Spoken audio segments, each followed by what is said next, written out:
மாண்புமிகு உச்சநீதிமன்றத்தில் முன்னாள் அமைச்சர் KT ராஜேந்திர பாலாஜி அவர்கள் 2 மனுக்கள் தாக்கல் பண்ணியிருக்காங்க.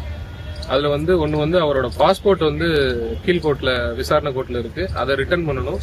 அது மட்டும் இல்லாம ஏற்கனவே உச்சநீதிமன்றம் கொடுத்த உத்தரவுப்படி அவர் வெளிநாடு செல்லும் பட்சத்தில் அவர் மெட்ராஸ் ஹைகோர்ட்ல பெட்டிஷன் ஃபைல் பண்ணி பெர்மிஷன் வாங்கிட்டு டிராவல் பண்ணிக்கலாம் அப்படின்னு 2 நிபந்தனைகள் கொடுத்திருந்தாங்க.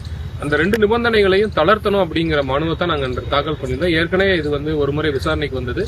தமிழக அரசு பதில் அளிக்கிறதுக்காக இன்று ஒத்திவைக்கப்பட்டிருந்தது.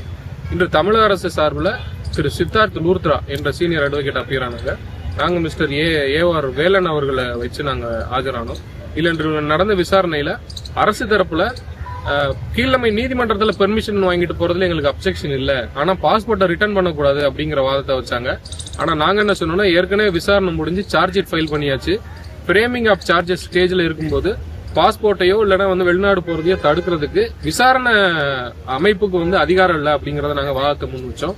2 தரப்பு வாதத்தையும் கேட்ட நீதிபதிகள் சுந்தரேஷ் அவர்கள் அடங்கிய பெஞ்ச் 2 நிபந்தனைகளையும் இன்றைக்கு தளர்த்தி அவர் வெளிநாடு செல்வதற்கு ஒருவேளை அவர் பிளான் பண்றாருன்னா ஸ்ரீவில்லிபுத்தூர்ல இருக்கக்கூடிய விசாரணை நீதிமன்றத்தில் மனு தாக்கல் செஞ்சுட்டு அவர் போயிட்டு வந்துக்கலாம் அப்படிங்கறத பெர்மிஷன் கொடுத்திருக்காங்க. அது மட்டும் இல்லாம அவரோட ஒரிஜினல் பாஸ்போர்ட்டை கீழமை நீதிமன்றத்தில் இருக்கக்கூடிய பாஸ்போர்ட்டை ரிட்டர்ன் பண்றதுக்கும் இதுல உத்தரவு பிறப்பிச்சிருக்காங்க.